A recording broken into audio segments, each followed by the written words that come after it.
Okay, hello everyone, and welcome to our office hours presentation of inflation, the supply chain, and COVID, how the US might traverse an uncertain business environment. My name is Amy Oland. I'm the Assistant Director of Professional and Continuing Education here at Oakland University. I'm just going to go over a few housekeeping things before we get started. Attendees will remain muted throughout the discussion, but if you have a question, please feel free to use the Q&A function at any time, and we will answer questions time permitting, and they can be submitted anonymously. If you would like to view closed captioning or subtitles, please click on the three dots next to more at the bottom of the Zoom window and click show subtitles. And this presentation is being recorded and we'll send it out to attendees next week. So that being said, I'm going to kick it over to Dave Dulio, Director of the Center for Civic Engagement, to formally get us going. Thanks, Amy. Welcome, everybody. Glad you're here for another edition of Office Hours. If you're new to this session, what we try to do is actually a number of things. One is highlight Oakland University faculty. We have any number of experts on any number of topics here on campus, and we combine that expertise with what we think are important or interesting or hot topics, if you will. And we've got a great topic today and two great guests with us, Janelle Townsend and Michael Greiner. I will introduce our guests quickly, and then we'll just get right into it. So leading off, Janelle Townsend is a professor of marketing and international business here at OU. She's the chair of the management and marketing department. She's taught at a number of different institutions, including the University of Zurich, the Technical University of Vienna, Wayne State, as well as MSU. She is an expert in global marketing strategy, especially within the nexus of branding, innovation, and globalization. She regularly consults and collaborates with major global automotive OEMs, suppliers, and market research firms. Mike Greiner is an assistant professor of management, and he's got what I think is a really interesting background as someone who is interested in applied politics. Mike combines practical experience with his academic training. And in fact, he says for him, academics is actually his third career. The first one is where he worked in local government, in politics, serving as deputy mayor of Warren, which is Michigan's third largest city.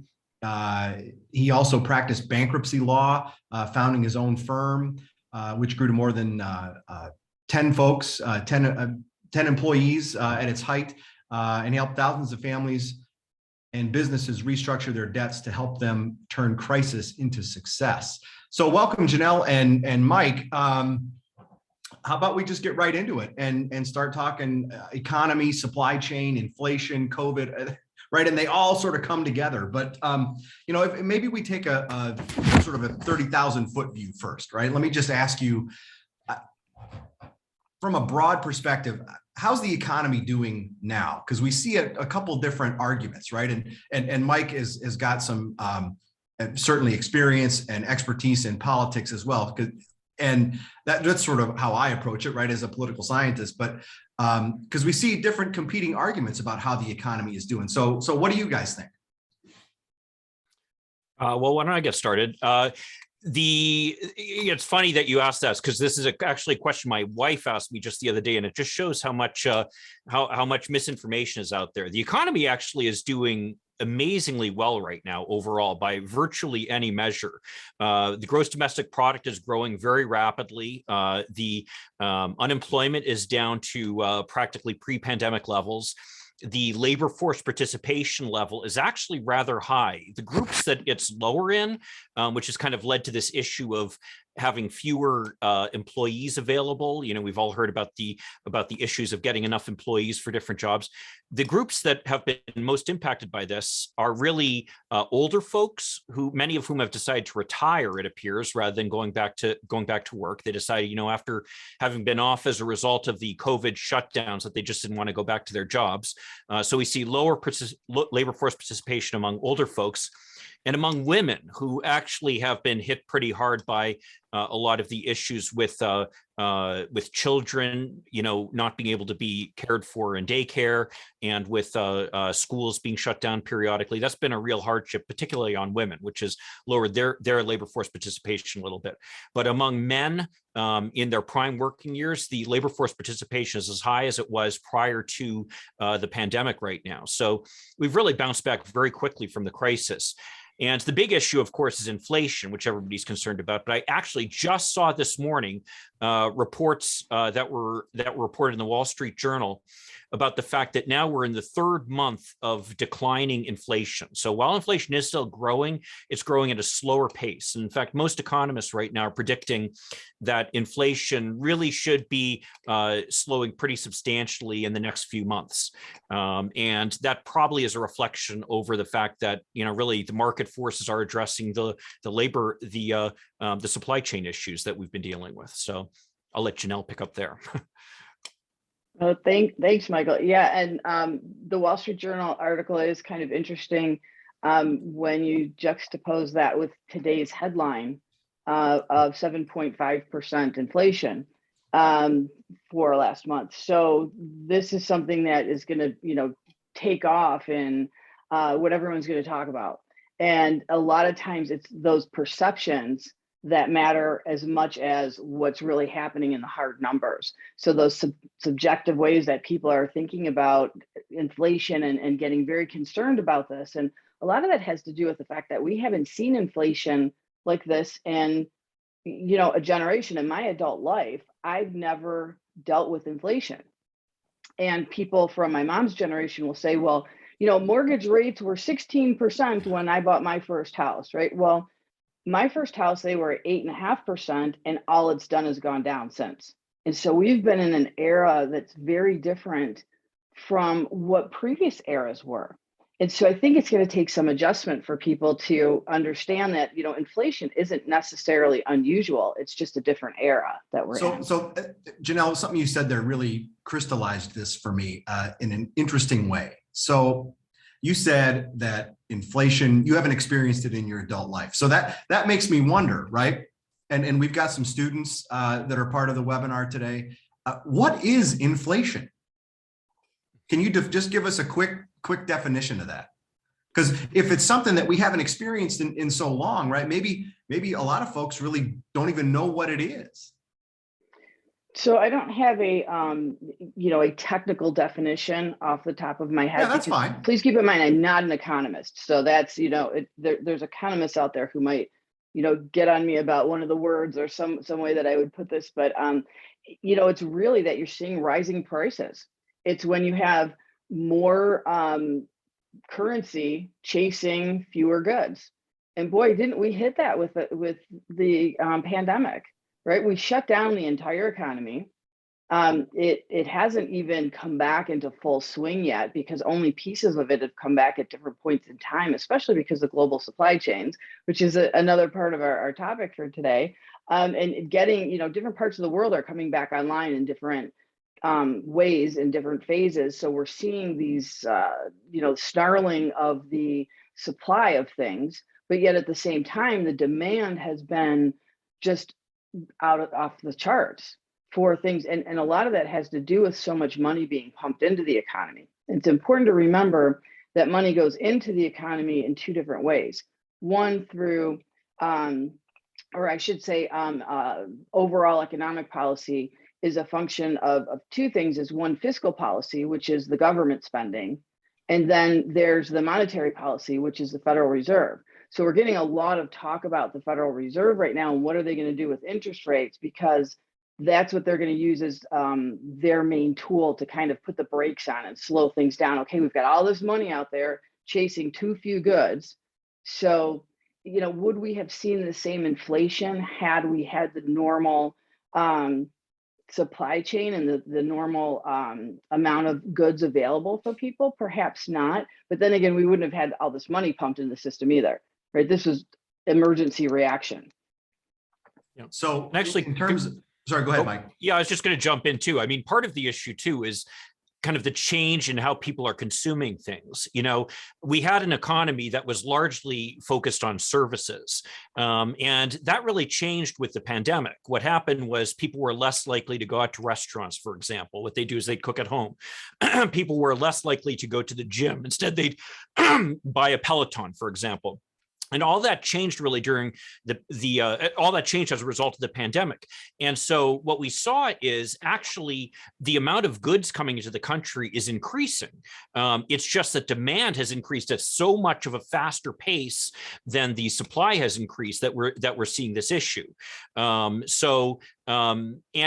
interestingly enough, again, we're starting to see the economy shift back as a result of the reduction in the pandemic, because actually I just saw yesterday about how Peloton is cutting back on its workforce, because here they were dealing with this enormous demand for their goods when people wanted to be able to exercise at home. But now more and more people are realizing, oh, you know, I can go back to the gym, and there's less demand suddenly for the Pelotons. And so much is driven just by these issues of supply demand, just the way that the market economy works. So Janelle's touched on something, and I want to come back to that too, Mike, because I think that that's a really interesting aspect of all of this, right? Is the most fundamental, right? And you're talking to a political scientist, right? The most fundamental piece of economics, right? Supply and demand. It all sort of eventually gets back to that fundamental piece, right? Let's continue on inflation though for a minute, and Janelle briefly touched on it, I think, but it deserves a bit more attention. You know, why now? Is it and you've laid out a couple things. How much of it is impacted by that COVID stimulus that we saw during the pandemic, where as Janelle mentioned, right, the government's pumping in a bunch of money? I would say it's probably a combination of a couple different things that you have. You've kind of got a worst case scenario of a bunch of things coming together. One would be the incredibly high demand for goods, which really the supply chain was unprepared for. And again, that does kind of lead to the supply on the supply issue. That means we have reduced supply relative to demand. On the other side, then you've got the money being pumped into the economy. And it's not just though that the government was sending out checks to everybody, which they were, but also the fact that people didn't really have anything to spend the money on because of the pandemic. So actually we have right now a higher savings rate than we've had in quite some time in the United States. People just have more money than they have, and their debt levels are lower than they have been for quite some time. And that has to do with the fact that they have more money. So they have more money, so that increases demand. Supply is constrained as a result of the fact that, you know, there is this higher demand for goods in particular, more than the supply chain is able to manage. So that, you know, makes for a supply and demand issue. And then on the other side, there are issues with the labor force, where, as I talked about, although the unemployment rate has gone down quite a bit, labor force participation is relatively high. There is still a group of people who've decided that they just don't want to go back to work anymore for various reasons. So that has meant that you've got more demand for workers. And of course, that's driven up the cost of labor. And we've seen that everywhere. I mean, I drive down the street and I see Wendy's advertising for employees at $15 an hour. I mean, that was unheard of just a year ago. So that, of course, is going to drive up costs. And then I hate to say it, but then there's one last piece of it, which is that, you know, there are certain businesses that are taking advantage of this. You know, corporate profits now are at an all-time high. And you see, the level of pay going to CEOs at all-time highs. So they've certainly been able to take advantage of the fact that there is this expectation that costs are going to be higher, and they've been able to take advantage of it. Janelle, you want to jump in on any of that? Oh, I just thought that's a great point, because that's something that I've been thinking a lot about, is that right now there is an opportunity for companies to use this perception of higher prices to, in fact, create higher prices. So there's pricing power that companies haven't had for a long time. Because think about, I mean, just a few years ago, we were super concerned about deflation. And what was the potential for deflation, that we could end up in a situation like what Japan ended in after the 90s, when they had, you know, the go-go years, and they, were off the charts in their growth and development. And then all of a sudden they just went off a cliff because of deflation. And especially that has a lot to do with their aging population, which we also have something along those lines happening right now too, right? Is that we have this aging population.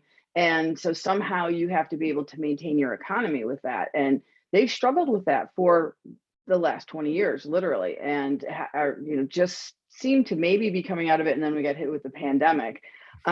So companies are using this as an opportunity because they couldn't raise prices before. In fact, they were oftentimes figuring out ways to lower prices. Here's an example. Starbucks, what was the thing? Starbucks was forced to raise prices due to inflation and supply chain issues. Also Starbucks, our profit just went up 31%, and we gave our CEOs a 39% raise to $20.4 million. So, I mean, there's that side of the angle to it that people don't, when we go to the store, we don't think about the fact that these companies are actually making more money.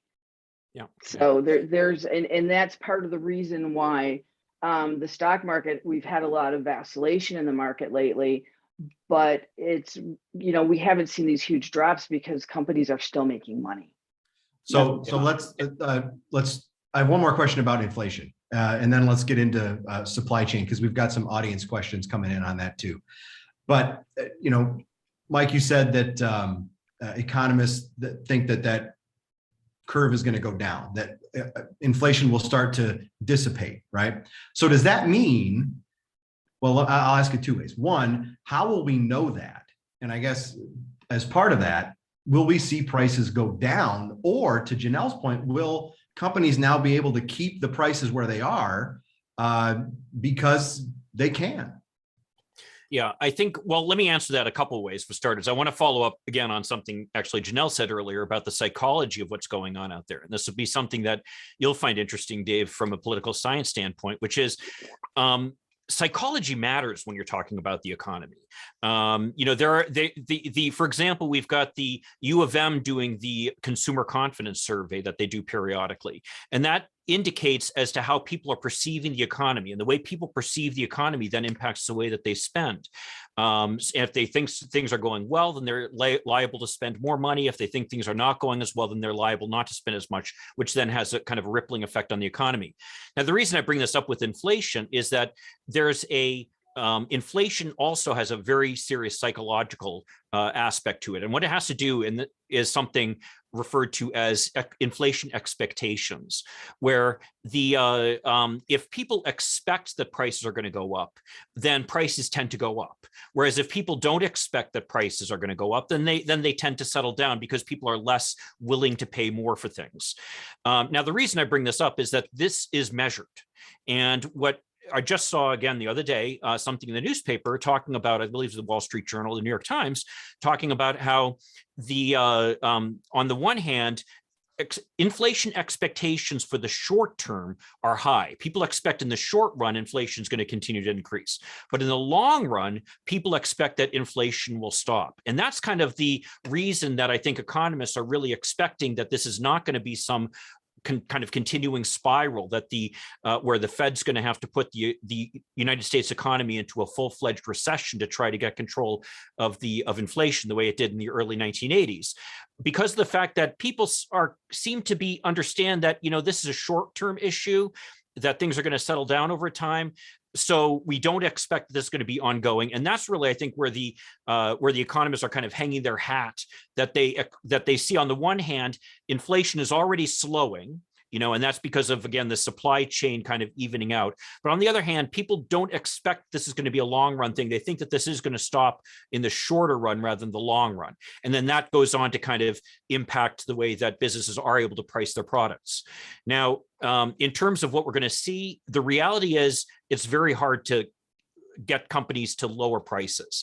So I think the odds are you're not going to see prices lowering, but what you're going to see is start to see them stabilizing again, where it's going to be harder and harder again for businesses to raise prices the way they were. So I think you're going to see a stickiness to what we've got so far, but that businesses are going to find themselves again struggling against this pressure for cost increases on the one side, with this downward pressure on their pricing on the other side. One Janelle? thing that could change that would be competition. So certain spaces where there's greater amount of competition, that's where you'll see the price pressures and things will go back down again. And, you know, a lot of it will be impacted by, you know, how the Federal Reserve handles taking money out of the system. That's going to, you know, if it's, you know, it's always, in fact, I've heard people talk about that they're addicted to gradualism. Where there's a reason why they're addicted to gradualism is because they don't want to freak people out and have everyone go that psychology effect, right? And thinking, oh my God, the sky is falling. And so if there's this thinking that if we do this more gradually, that people will just get used to it and it won't be such a big shock to the system. But now there's a lot of people talking about, hey, 7.5%, we need a shock to the system. So we'll see what happens with that on that side of things. But, you know, prices, I do think that as demand as supply stabilizes, demand will come down a little bit and we will see things go back to what's more of an equilibrium point. We've got a bunch of questions from our audience members here, but the word you used previously, Janelle, perception, I think it's interesting to note, right? That and here's where a great crossover between, in my view, politics and business, and perception matters in both, right? And it's also a matter of you know, one of the biggest political stories these days is President Biden's declining job approval numbers. They are inextricably linked to the economy. And even though GDP is good and employment is getting better, it's inflation that everybody perceives, right? And that's what's driving those down. When in fact, right, what can the president really do about the economy? Not much, right? It's always been my thought that the president gets far too much credit for a good economy and far too much blame for a bad one, right? So, yeah, there's not a lot of there aren't a lot of levers that can be pulled quickly. Right. But you know, and in fact, the Fed certainly has many more than the president, right? I mean, which is, anyway, we could spend an hour on that. But that's by design. That's by design. Of course, absolutely. System, but right? you know, and that's where so let's hit on that, because part of the goal with these sessions, right, is to get people information that they might not otherwise get. So you said something, Janelle, before about the Fed taking money out of the economy. What does that mean? Well, the way, you know, Is it just raising supply, interest rates so borrowing is more costly? Or is there something else? It's actually more complicated than that, but the way that people will see it is in interest rates. But it's a lot more complicated because they you know, we've heard this term quantitative easing. That has to do with the amount of treasuries that they buy, treasury bills, and the way that they go about how they hold them. And it gets to be, you know, probably more than what we should get into right now as far as that goes, but it's more complicated than that. But how people will see it and how businesses will manage it will be with interest rates. And of course, how they perceive it will be with interest rates. It's going to be the bankers and the, you know, some of the high level investment people that'll be dealing with sort of that background stuff that the rest of us don't necessarily see directly, but that's how we will see it, as in those interest rates. So let's talk a little bit about the supply chain. We've got actually, before we do that, can I just throw in one thing here? And I think this is just relevant to something that you were asking earlier, Dave, which I think is important to note that in terms of the perceptions of the economy, one thing that is interesting to see is how inextricably linked those things are to people's political beliefs. And one of the most interesting data points I saw was how prior to the election, when President Trump was in office, you had Republicans generally thinking the economy was doing well, Democrats thinking the economy was not doing well. After the election, then you saw an almost immediate switch, even though the economy really hadn't changed at all. And so it just goes to show that now a lot of what we're perceiving is driven through the ideological lens that is driving so much of what we have in society right now. It's everywhere, right? That polarization and division is everywhere. One of our audience members asks, was the supply chain shortage predictable? Would there have been an opportunity to better prepare for it? That's a great question. I think that emergency planning has to always be part of, from a business perspective, how business executives manage things. There should be some kind of plan in place. Same with households. The reality is, do we all do that on a regular basis? Probably not as well as we could. We've seen some pretty big shocks to the system over, again, in my professional lifetime. We had, Y2K, which ended up being a dud, but then of course 9/11, that was 3 or 4 days that the country and parts of the world came to a stop. But that was 3 or 4 days, not 2 years, right? It's a much of, something that, okay, we saw this, we dealt with it. We've had pieces at times where with the tsunamis that happened in the late 2000s, especially when it hit Japan, that hit a lot of electronics manufacturers. So that sort of, parallels a little bit what's happened with the chip makers, but again, not to this degree. So I don't know that with how short of notice that we had, that planning could have been done much better than what it was, especially given our pipelines and because we have these global supply chains, which is perhaps a good segue into this, is that, we do have these very long pipelines for things. And so, cutting those off so abruptly and for the period of time that we did, that's really, so could it have been planned for? Probably not to the degree that we've had. And it's more we tend to evolve more so than anticipate something that large. Shutting down. And if I could just throw in here too, people I'm sure who are watching this have all heard economists and experts like us talking about, oh, this is what we expect is going to happen, what we don't expect. But economics and business research and even political science, for that matter, are inexact sciences at best. The economy is so complicated and has so many different factors impacting at any given time that at best it's an educated guess that we're able to provide. And so businesses, on the one hand, they really didn't know what to expect. They could say that, oh, we expect that people are going to shift from services to goods. But they didn't know when that was going to happen. They didn't know how much of a shift that was going to happen. They could make different guesses at it, but I don't think anybody expected the amount of the shift that was going to happen. And as Janelle pointed out, absolutely, it takes a long time for businesses to ramp up supply. It's not like they can suddenly start producing things on a dime. There's this incredibly complicated supply chain that they need to essentially gear up to a faster speed than they had going before. And that's where they're really struggling, I think. So I think that's a good segue into another audience question from Patrick. He wants to know your thoughts on localizing or reshoring the supply chains. How could that happen? B, how long would that take? And C, based on that, right, how long before we would see any real benefit to that?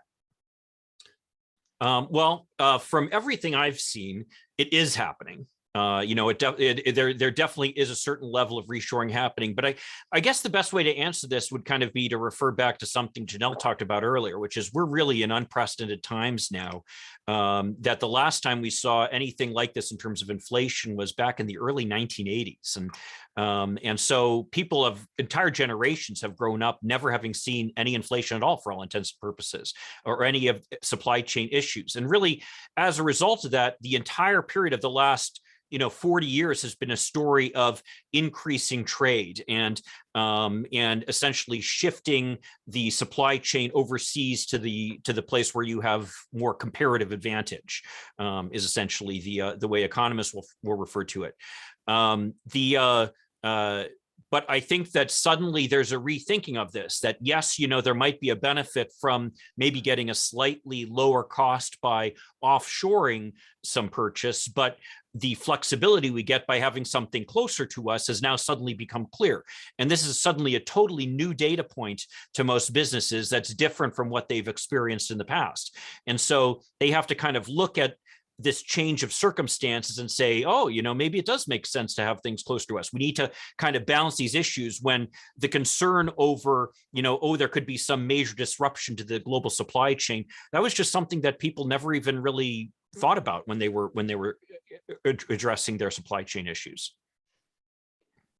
I think they may have a little bit, those have been around for a while, right? And experienced things like 9/11. And we did see a little bit of a shift from some of those events that have happened, but not, again, these major shifts would be we just couldn't plan for something this big. The only thing that, this would be a war, another major world war, which, let's hope that doesn't happen. It's, that's something I don't want to see in my lifetime. And nobody does, right? And in fact, another audience member, Michael, asks, if there's unfortunately a conflict or war that arises between Ukraine and Russia, could that affect supply chain? Could that affect inflation, right? And hopefully we don't have to cross that bridge, but if we do, what are the likely impacts on those two issues? I would say the impact would be enormous. The interesting thing about it, though, is that it's not so much driven particularly by the fact that either Ukraine or Russia are huge contributors to the supply chain here in the United States. I think the bigger issue that you're going to see is more of an increase in kind of the closing in of the supply chain, where it's going to be one more factor that makes businesses afraid of engaging in a global supply chain. And frankly, that could have an upwards impact on costs. There are a lot of things we don't like about trade. Certainly it has hurt many people's employment prospects more than many people would have estimated originally. But the truth of the matter is it has led to lower prices overall. And the more that we kind of pull back from that, the more there could be certain upward pressures on prices, which could again then lead itself into inflation. All these things are related. Yeah, absolutely. And the idea of if we do have a war in Ukraine, it's gas and oil prices are what's going to get hit first. Mm-hmm. So if you think prices are high now, hang on to your pocketbooks. Get ready. This is it will be pretty big. It'll be a big shock, I think. Just again, perceptions alone, even if it isn't a big event, but the thing is it will be at this point in time, right? With the buildup that they have at the borders there, it's probably not going to be something that's like what happened with Crimea. Right, where they, the rest of the world kind of went, well, okay, you can have it if you want it, and walked away. I mean, that's literally what happened. I mean, maybe from a political perspective, it could be seen differently, but that's how I see it from a business perspective. It settled down very quickly because there wasn't this huge confrontation. But the way that this has been set up right now, there's some pretty significant potential effects there. I think that. So Janelle, you mentioned border. So let's stick with that for a second and look at the border between the U.S. and Canada. We've got the Ambassador Bridge is shut down or full of trucks. It's probably the same at the Blue Water Bridge, but we've got these trucker protests in Ottawa over COVID restrictions, seemingly spilling over into the U.S. either indirectly with traffic stopped on the bridge, which is what 25% of the Canadian to U.S. traffic comes over that bridge. I think I read that this morning. What effect will that have? If that does spill over, right, and continues, what effect will that have on things like supply chain and the U.S. economy? Well, it's interesting you said 25, Dave, because that's the lowest number that I've seen of our trade with Canada coming over the bridge. I've seen 27, I've seen 30%. So I'm not sure if if these things are being reported for different years, but, regardless, it's a huge percent of our trade with Canada going across the Ambassador Bridge. If you think about it from a local perspective, 20% of the trade that we have with Canada is in auto parts. So, if when you extrapolate that out, it works out to be somewhere around 20 to $24 billion a year in auto parts are going across the Ambassador Bridge. So that's a pretty big number when you think about it in those terms. It's also important to understand that in the supply chain and the way that cars are developed or put together, oftentimes parts will go back and forth across the border a couple, 3 times before they actually end up in a final vehicle. So, it may not be that, there may be some compounding effect in those numbers, but regardless, it has potential to have pretty big disruption in auto production. If this continues very long. Right now, it's my understanding they've been finding some ways around. And I don't think blue water has been hit to the same degree just yet, but if it continues, I suspect it could. What I find to be fascinating about all of this is that it's coming from a country that has a 91% vaccination rate. That's what's really kind of interesting about this whole thing, right? You would expect that maybe even from us, right? From our side of the border, because we have much lower vaccination rate. Well, and that's probably it, right? They're afraid of the Americans coming over and giving them COVID. Right, Brandon? Right? That's. I don't know if that's what, I think it was the opposite, wasn't it? That they were, it may be, I've gotten so many different. My understanding was the problem was that the truckers who were trucking from Canada to the United States and back were having trouble getting back across the border into Canada. And so that's why they're blocking the borders, to kind of protest that issue there. Because they're concerned about bringing it back from the US. Yep. Yeah.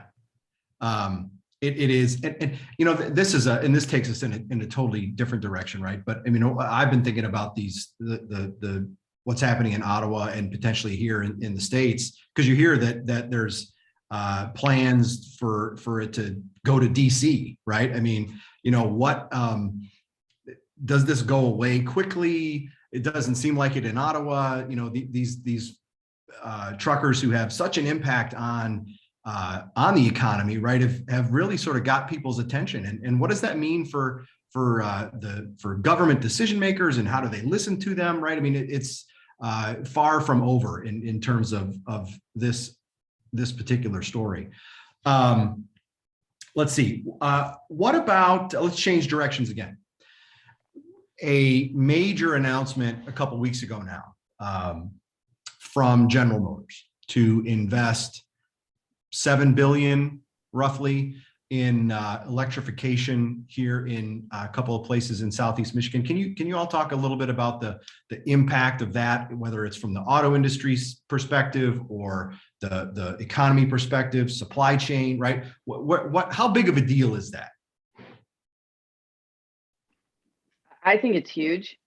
Not only for the numbers, because the numbers are definitely big. But again, it goes back to perceptions.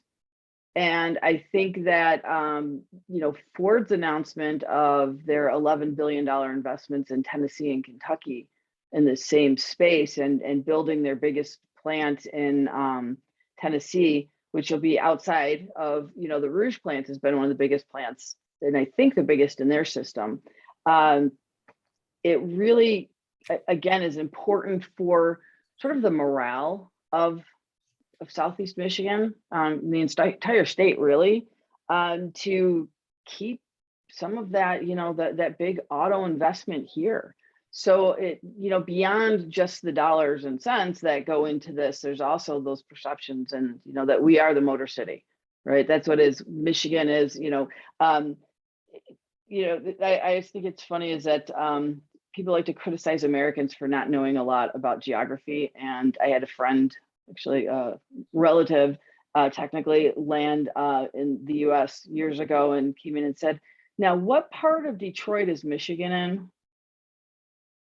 And, because we are Detroit, right? This is how people think of us, this is how people think of Michigan. And they don't realize that, that it can't, disentangle the two, at least globally. So I think it's really important for us in many ways of both our internal sense of perceptions of the industry, and also our global perceptions that we're still getting that investment here. So that's just one angle of this, because there's lots of different ways we can chunk that up, but that's sort of my view of why I think it's very important. Besides, Yeah, and I think that there's also we've got a kind of a bit of a challenge going on right now, where there's a competition between essentially the tech industry versus the auto industry as to which industry is going to kind of be the leading force in the electrification of our vehicle fleet. And so far, a lot of people have thought that the tech industry seemed to be kind of leading the way. Of course, there's Tesla, but the reality is that GM actually has been at the forefront of producing electric vehicles for some time. I mean, there's, of course, the EV1 that was ill-fated back in the 1990s. And even while Tesla has been producing its vehicles and struggling somewhat, GM the entire time has been producing both the Volt and really on a completely electrified basis, the Chevy Bolt. Which, according to Consumer Reports, actually is a much better vehicle than anything that Tesla is producing. So the question is, are the US automakers, which kind of are perceived as kind of an old world industry as opposed to a new world industry, going to be able to change that perception that, no, we are at the forefront of this electrification? And I'm betting that they're going to be able to, and one indication of that is, again, just yesterday, we saw that the truck maker Rivian, which is more of a kind of a tech side company. I think that they're mostly invested in by Amazon, that they're in big trouble. And the big issue that they're dealing with is the same issue that Tesla has been dealing with, and that frankly is what GM and Ford and Stellantis, Chrysler, whatever you want to call them, are really good at, which is producing quality vehicles. It's hard to produce a lot of quality vehicles in a relatively short period of time. This is this practice of producing something consistently and effectively is, people think, oh, that's the easy part compared to designing it. No, that's actually the hard part. And GM and Ford and Stellantis are excellent at that. And they've only gotten better at it over the past few years. So I think that that's where we're going to really start to see the Michigan 3 starting to really show their true colors. Is there a perception component to this as well? Because this investment in these plants it's not going to come right away, right? It's going to take a while for this to get up to speed. Yet it's perceived as an immediate benefit, I think, by many, right?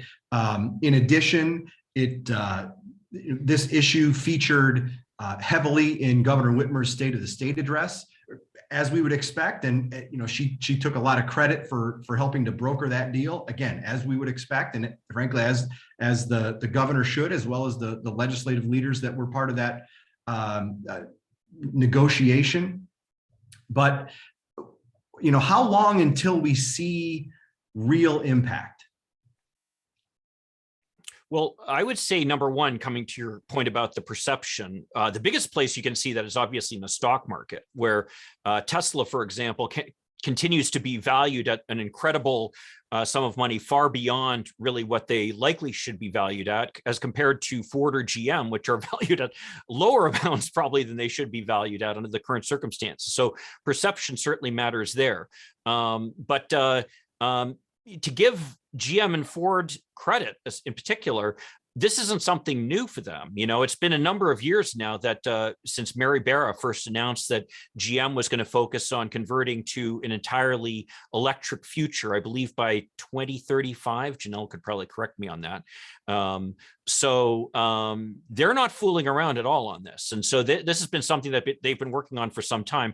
So I think that with the investment that we're seeing, that's really just going to be part and parcel with the process that has been ongoing that GM and Ford have been engaging in.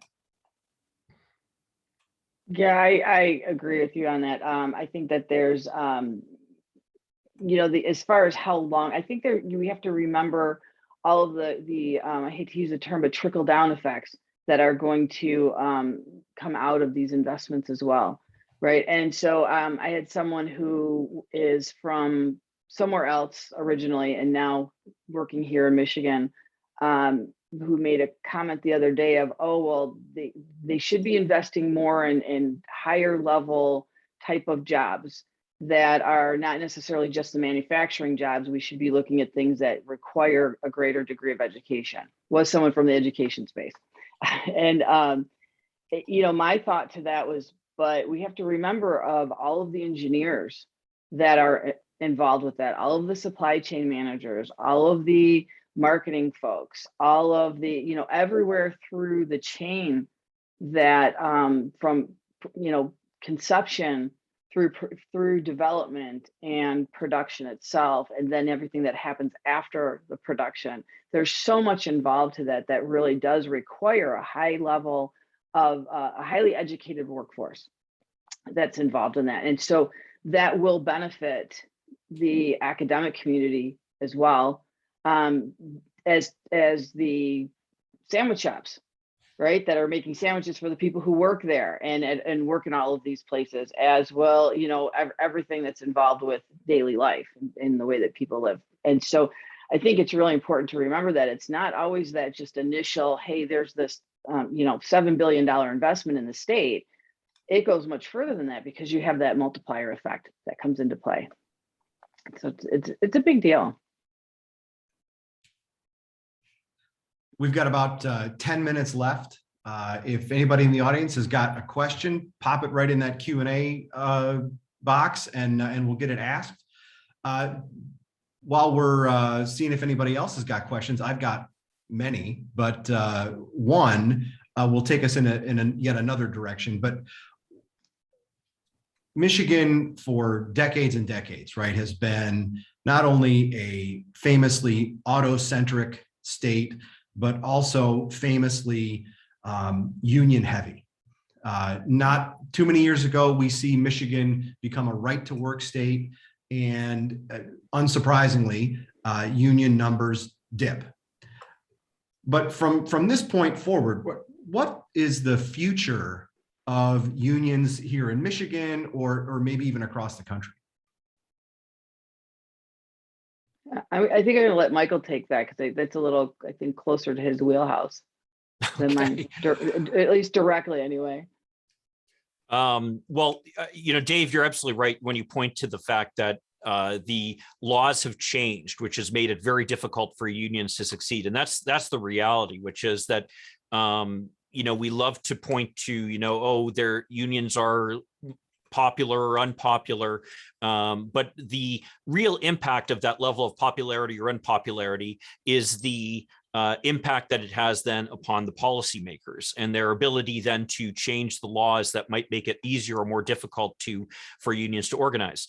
And the reality is that we have not had a new piece of labor legislation since the Taft-Hartley Act was passed in 1948. And since then, you've seen consistently at the federal level, the courts kind of cutting back on the ability of unions to organize and to be able to, put themselves in a good negotiating position with the employers. And we just recently saw an example of that, and I forget the name of the case, but where essentially the Supreme Court said that unions could no longer go onto farm property to try to organize migrant farm workers there. So it kind of lends the question of then what do unions do to try to organize people? And at the same time, also, you've seen in the states efforts like here we had in Michigan, as you pointed out, making it a right to work state, and also even more recently in Michigan, where they have made it so that the public employees are no longer able to essentially have what's called the negative checkoff in terms of the political contributions to the union. That was changed here following what was done in Wisconsin. And I think so. The reality is that the laws have been changed to make it more difficult for unions to organize. And we see now, I just saw some polling come through the other day that said that union favorability now is at really an all-time high relative to the last 40 or 50 years. But the laws have changed so much that unions right now are kind of back on their heels in a way that really they haven't been since, say, the early 1900s in terms of their ability to kind of negotiate and pressure employers. So it's just, the unions right now are in a tough spot. And I think what we're really going to have to see is we're going to have to see some changes occur, most likely at the federal level, before we start to see any kind of real bounce back in union power, I think.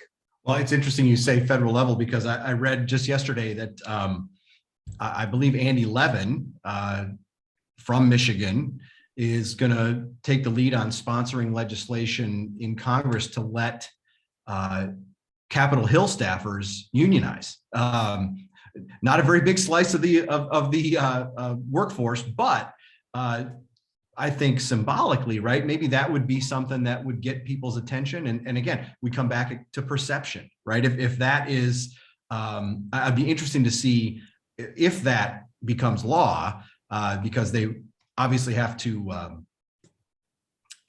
make it through the U.S. Senate, which isn't passing much these days, for reasons we will save for another edition of Office Hours. But let's switch gears and go to a question from Paulina. Can I just throw something out there, Dave? Yeah, go for it. On that topic, or about unions. I would like to say one thing is that what I've observed over time is that it seems like unions evolve where, or become a bigger deal when people don't feel like they're being treated well by companies. Again, taking this back to a business perspective and more of an area that's in my space, is that if people don't feel like they're being treated well, meaning workers, that's when they go to unionize. And there's actually a lot of negative impact on a brand from not treating people who work for you well, and remembering that you're creating value, and you don't create value by strictly cutting costs or certain segments of, so Starbucks, for example, where the CEO got a huge payout, but the workers in some of the Starbucks stores are starting to unionize. And there was just a vote in New York, I think, in one of the stores, and they voted to unionize, which is actually a really negative impact on their brand, because Starbucks has prided themselves on treating people well, and that this was a great place to work. And so I might be more inclined to spend an extra 50 cents on a cup of coffee or whatever, because I know that I'm participating with the place that's a good place, right? It's a good feel, it's a good vibe.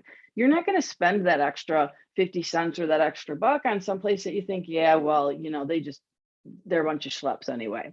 So it's really important for executives and leadership to understand that the way you create good brands and do business well is by having good employment policies, right? So that, and I'm not saying everybody's supposed to get paid at the same level as CEO, but that everybody, you have to be very careful about making sure that people feel like they're part of a team and part of and so that's, I guess, when you talk about unions and where we're going with unions, and I thought that. Well, so that's interesting, right? So now Starbucks has 2 strikes against them in our little office hours, right? They're raising prices when they've got record profits, and they're sticking it to their employees, right?